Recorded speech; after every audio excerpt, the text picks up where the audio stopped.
Whew. Oy, oy, oy. All right, guys. Well, welcome back to the channel. My name is Dave. This is Blind Man Outdoors. And if you're new here and you've never been here and you like adventure stuff, I'm going to encourage you to hit that like and subscribe button. We have the van inside, but we've also got the Yucca pack on the other side. And I decided that what I'm going to do is, while we get some work done next door, get a few more parts for the next Yucca packs inbound. I'm going to use the space that I have available to me and go with you guys what I would think would be a good breakdown of adventure vehicles. And I'm going to highlight why I think personally that a van is a superior long-term travel than even a 4x4 pickup, even with something like the Yucca pack camper on it. And I know that's going to sound counterintuitive, but just hear me out.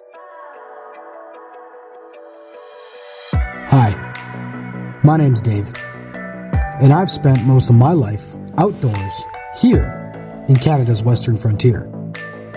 I believe one thing to be true. Outside is therapy. It's where we both reconnect and disconnect. I hope you'll come with me as we build, explore, and repeat.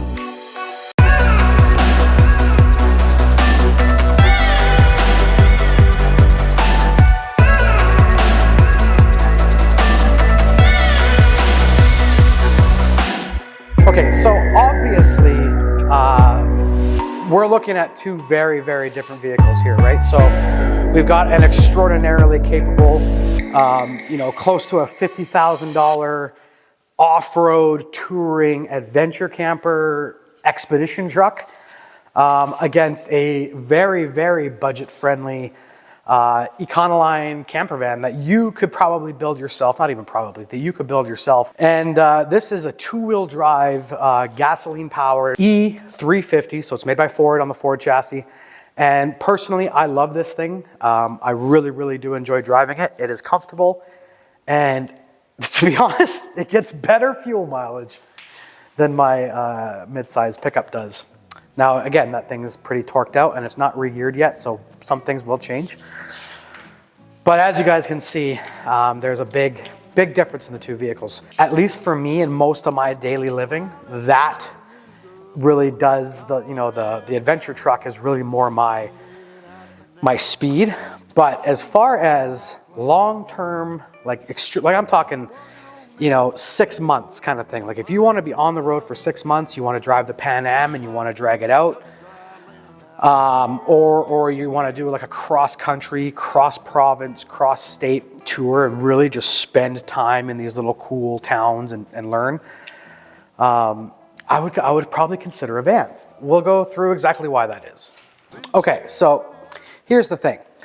Obviously, on this channel, we build Canada's adventure camper, right? That's the Yucca pack camper that you see here behind me. So there is a bias that exists here, but I'm going to do my best to be extremely just objective about this. So when it comes to truck campers, specifically the canopy style ones that you see here, the level of convenience you get for living in them is through the roof, especially when you do get integrated storage and the ability to actually live it, like have habitable space in here, rather than keeping it like a garage. There are essentially two modes to thinking when you consider yourself a canopy camper. You're either looking for something that's more utility, more canopy than camper, or you're looking for something that's more camper than canopy. And where the Yucca pack sits is just on the more camper side than canopy, just on that side of the line. So it is still installs like any other camper shell that you're going to find out there that goes on like a canopy. But integrated into it is storage, it's lighting, it's power. And you can go as far as adding water and heat and anything else that you want to it, especially if you pair it with like a fart system build out, right? Where you have like the pop top tables, like with the sliding drawers. And the level of convenience you get from a setup like this is mind-boggling. And regardless of whether or not your camper has barn doors or an overhead canopy door, you're still going to be, again, climbing up and into the vehicle. So there is some ducking that's going to have to happen. Hopping down, in and out of it isn't as convenient as just stepping into a space and out of the space. It's still extremely convenient, but it's not as difficult as some people might think it is. I can come in and out of this thing multiple times a day. There's generally more ability to modify your vehicle so that you can do trail travel, like extended trail travel and difficult trails and stuff like that. And that's where campers like this really shine. This gives you an insane amount of comfort when you're really, really, really far off into the backcountry or down a goat trail or you know, a track or something like that. The two modes of thinking you generally get is more canopy or more camper. If you have something like a Go Fast camper or even a Super Pacific camper, these are campers that lean more towards the utility side than the camper side. And yeah, they're very much still a camper, but we really wanted to add more to a camper before we consider ourselves a camper. So essentially, what you have to ask yourself is what kind of traveling and what kind of adventure do you want to be doing? If you really do a lot of gravel travel and going down miscellaneous roads at all seasons just to see what's there, that's typically how I roll. Then a truck might be actually your best bet because you can get lockers, front lockers, rear lockers. You can really set a truck up easier and more affordably than you can a van. So like in here, you still have a considerable amount of space. You can stand up and get dressed. Being able to just remove this if I have to with relative ease and just throw it off to the side on its camper jacks is really important as well. With our camper jacks, this thing can come off and on. There's 4 bolts and lifts on and off in less than 10 minutes for sure. So, and then everything inside here is also its own space. So what you do is you separate your driving space from your living space. And it really helps give a really small habitable space feel like it's larger, like you have a good strong separation of space. So I can use I can use the cab of the truck to store things, to save things overnight. I can keep my dog in there without having to have him in the camper as long as the weather's nice. Anything that I'm not going to be wanting in the space that I'm occupying, I can keep in there and then just hop out if I need to get it. And then with the cabinet that you see behind you, I've got tons and tons of space in here. So I've got clothes, I've got a pantry, and then in behind that table, I've got that whole cabinet for storage. So I can throw sleeping bags in there, anything that I want. Now, a downside to a truck being like a full-time 6-month living kind of vehicle, it's not as stealthy. So you're not going to park this in a Walmart parking lot and have the benefit of the doubt that you're not camping there. Or, if essentially if that top is up, you're safe to say that you're in the back of the truck and you're camping, right? If the top is up. Whereas our van, still a little bit on the rapey side of things because it is the stereotypical white van with rust along the bottom. And whereas this is very much a different vibe. So with a vehicle like the Frontier, there is an insane level of comfort, convenience, and class inside this thing because we put a lot of money, time, and resources into developing that to feel that way. Whereas with the van, it's really up to you how you want to build it. And we built a very budget-friendly van, but it's not as nice as the Frontier is with the Yucapac.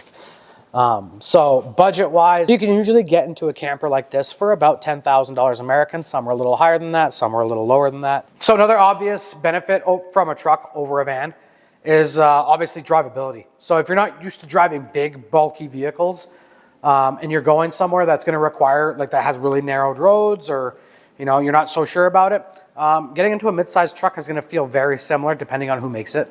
Very similar to like a smallest or a mid-sized SUV. So they're a little bit more drivable for someone who's, let's say, not used to driving multiple types of vehicles. Whereas with the van, you got a lot more blind spots. It's a longer wheelbase, and if it's not 4x4, then you have to be mindful of throttle response and all that jazz. That being said, that's kind of, with something like this, super beneficial.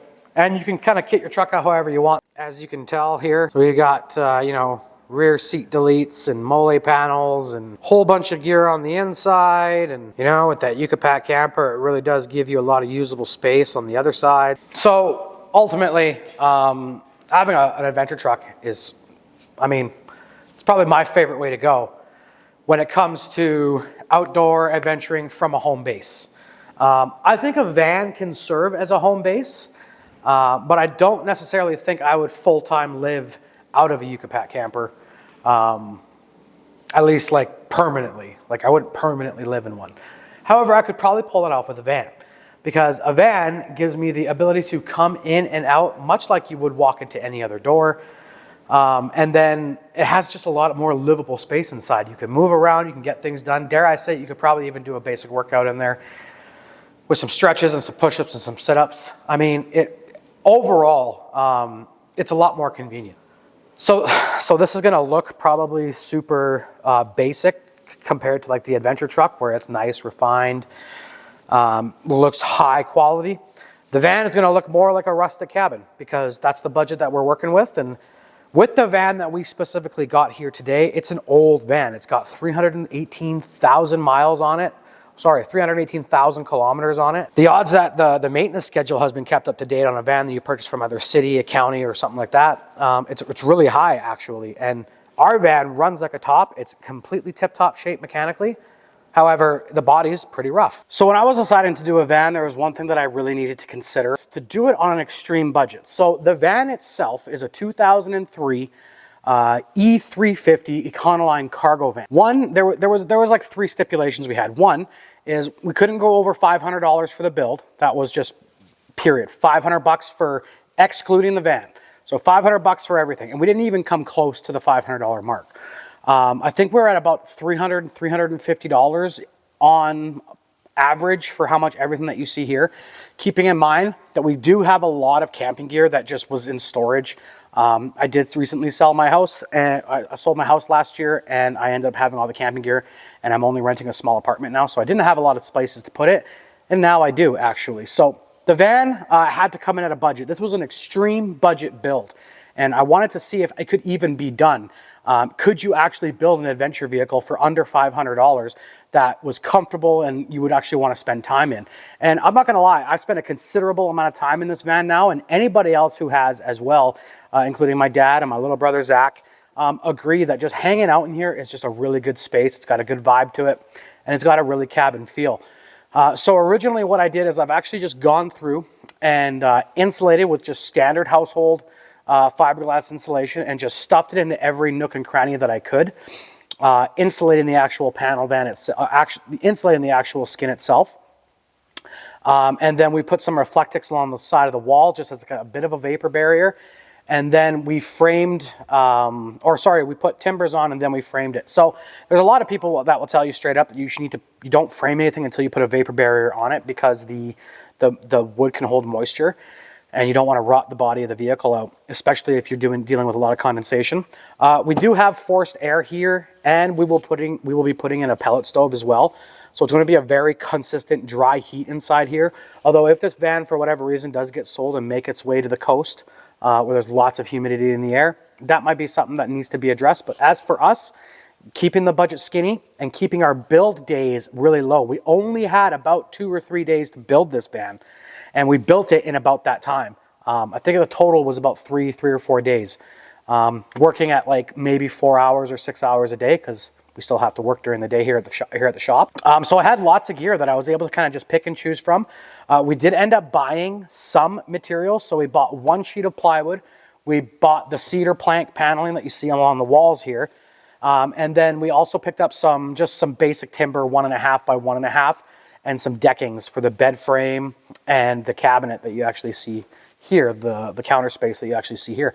So overall, it's an incredibly easy build. It's an incredibly cheap build, and it's very, very basic. Like, I'm talking extremely basic.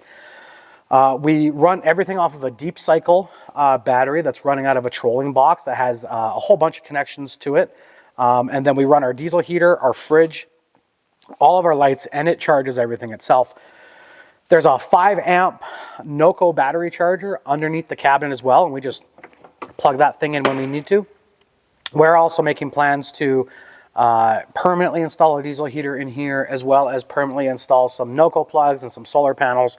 But those were all things that we're going to do now. They weren't part of the build because, like I said, we were on an extremely low budget, and we really wanted to see if it was even doable to build a really comfortable adventure vehicle with pennies almost. The van itself cost us about $2,000 with purchasing the van and getting insurance on it and making sure that it was up to snuff and good to go. And other than that, there wasn't much maintenance costs on it because it did come from the city van up in Edmonton. So all the maintenance was done to it. So mechanically, it's in tip-top shape, but the body is hurting a little bit. It is a little bit of a trusty, rusty van, and there's limited days on it anyway as it is. So we're not going to put a ton of money into it. But I personally wanted a cool van that I could use to pick up parts and that would really serve our needs in any way that it possibly could and every way that it possibly could. So what we started by doing is we started by building out the bed frame. And we put to use an old drawer that we actually had in the Yucapac camper way back when we first launched that. And I wanted to repurpose things that I had. And so we put the drawer in the van and then built the rest of the bed frame off of that. And so far it's done really well. I am going to be making some changes though. And that is putting in some sort of flip system so that I can actually flip up the bed, have a workstation there, and then a bit of a couch on this side. But for now, the bed platform is really good. It's really comfortable to sleep in and everything's really accessible. I have a Blue Ridge Mole panel rack along the back corner, and then I've also got a Treeline tree hugger. These are some of the pieces of kit that I just picked up over the years that I thought I'd find a use for in the truck that just never ended up being utilized properly. And now that they're in the van, I actually have a use for them. So a lot of wall storage in here, as well as the other side where I have my book rack, which is another repurposed piece. An old Yucapac e-panel that wasn't used because we ended up switching the design. So that's now a book rack. I've got some old Coleman gear in here because I love original camping gear. I like collecting old stuff, and so there's some of that in here. I've got my Game Boy, obviously, over in my gaming corner over there. And then the actual cabinet itself is pretty straightforward. It's just a 2x4 cabinet with the leftover cedar paneling to just kind of, fancy it up. And then I found this old, you can kind of see I've got a fold down cabinet cover there. And that's like an old gypsy curtain that you'd probably see in like thrift shops and stuff to separate walls. And I thought that would actually make a really cool just drop down cabinet, and I've just Velcroed that to the bottom. And then I also added some personal touches because it's kind of like in a fishing van, like a long-term fish adventure kind of van. I've painted some fishing hooks and some trees, and I've added some trout decals along the bottom here, just cutouts and painted. And then on the ceiling here, I've actually got these bungees that are holding up my extra sleeping bags. And there's no insulation up there at the moment. And because I do want to try to do a van life challenge this winter, we are going to eventually have to put some sort of vapor barrier on there to stop the condensation from developing, especially with these sleeping bags up here. I don't want to ruin the sleeping bags and get any mold on there. As long as I keep the dew point down in the van, that shouldn't happen either way. And the trick is being in Canada where it's so cold outside and having to keep it so warm inside. As long as I keep the temperature in the van above my body temp, I shouldn't be putting out too much moisture in the air, which means there shouldn't be much collecting. It's when you're not able to do that. It's when you're keeping it below your body temp and the humidity that you're expelling out of your breath or out of your dog or out of a deal or out of a buddy here, for example. If you can't get the ambient temperature above your body temp or your exhaled breath temp, then you're going to start collecting condensation on surfaces, and we want to make sure that we limit that as much as possible. So we will be finishing that off a little bit. But all in all, I haven't been able to actually get out and use this van much yet. I've stayed in it a couple nights here at the shop just because I was working late. And outside of that, I haven't actually gotten to take it out. So I'm very excited to take it out this winter and actually put it to use and hang out with Zeus in here and maybe do some ice fishing. All the stuff that you see on the walls in front of the cabinet here, in front of the kitchen area, this is all dollar stores. So this is all dollar store stuff. We've got a Kuma LED light doing our top cabinet light in there that you can kind of gives the van a nice look. For things like water and food, I do have a small sink and stove on top of the cabinet, on top of the counter, which is probably going to change to more of a portable pull-out single burner. Once I figure out what I'm doing with water, I do want to put a water tank in here and a sink in here or like a faucet in here as well. We're also going to be launching a couple new products here this year in the coming weeks and months at Blind Man Overland. So the van will be a perfect use for us to kind of test those things out, slide out kitchens and awnings and cool stuff like that. We're really going to be putting into the fire and trying to innovate as much as we can this year. But yeah, so the paneling itself, I think in total the paneling was about $176. The timbers and the framing was another, I think $100 or so. And then the odds and ends from the dollar store and stuff like that actually ended up making it really, really easy to build and really affordable. So with the van and the build out itself, we're looking at about maybe $2,500 van build, including the van, which is unreal. Like, I mean, really, when you consider, you know, just the amount of effort, the fact that it was built in like 3 or 4 days, under $500, and feels and performs the way that it does. The van is very quickly becoming my daily driver. I like keeping the Nissan Frontier with the Yucapac in the shop and set up so that when people come by the shop and they're looking at the Yucapac camper, it's already set up. Now that it's winter too, I'm trying not to rack the miles up on that Frontier. And now that it's winter, I can keep it inside. And if people want to look at it and see it as we're building, then it's already inside. I don't have to worry too much, and we've got the space in the shop to do it. So this bad boy is quickly becoming my daily driver. Will also probably be my winter beater this winter. So you guys are going to see a lot more of this van in the coming weeks and months, and into the hard water ice fishing season, and as well as just some good old-fashioned winter camping. And over on the outside door, you're going to see I got handles almost on every single door here. Just because what I've noticed is when I'm in there and I'm trying to close things, it's just nice to be able to grab a handle and close these doors nice and tight. And then I got a shelf here for stuff if I'm sleeping in bed and I want to put a phone up here, or if I'm on that side and someone's sleeping on this side, then she can have a nightstand as well, or vice versa. I've also got a bunch of other gear here, like things that I used to use in the truck that I don't anymore because I have the Yucapac cabinet. Like my adventure trail gear, stuff like this. So this is just my toiletries bag. And then obviously the handy Game Boy Color. I really like just hanging out in the van or even in the camper when I'm out west and just play a little video game. And I feel super nostalgic when I play games. Right now I'm just playing old Pokemon. And this is like the Pokemon trading card game, not the blue or red. I'm trying to find a blue and red right now, but the people that collect these, like myself, those prices on those games keep going up and up and up. If we look over here, if I lift up this corner here, you can see I've got cutouts down in here. I've got all my backpacking gear in here. So in this first one, I've got an extra, so I got some cordage, I got my thermarest, I've got some compression sacks, bug net, I've got a sill tarp, whole bunch of goodies in here. And I've actually got those cutouts in each corner. So the one at the very front of the bed, that's a laundry chute. This one isn't being used for anything currently. I'm assuming that's where I'm going to put my diesel heater. And then this one down here is dirty laundry. So this is where I stuff all my dirty clothes right in here. And there is some in there, so clearly I need to do some laundry. That is our Ford Econoline interior. Now coming to the outside, again, because this van was in pretty rough shape, I really wanted to make it look as decent as I could.